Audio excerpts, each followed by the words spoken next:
महाराज म्हणतात की हरिनामामुळं ब्रह्मानंदाचा पूर येत आहे.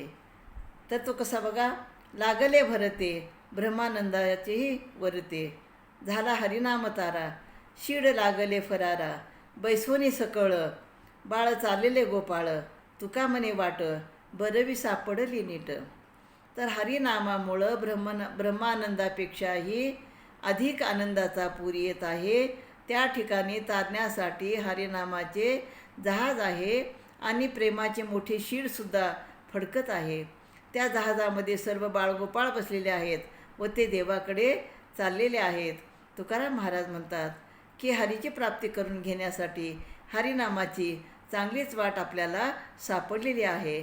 आणि तुकाराम महाराजांना ही जी ब्रह्मानंद घेण्याची वाट सापडलेली आहे ते आपणही तो ब्रह्मानंद घ्यावा असे या अभंगातून ते सांगतात.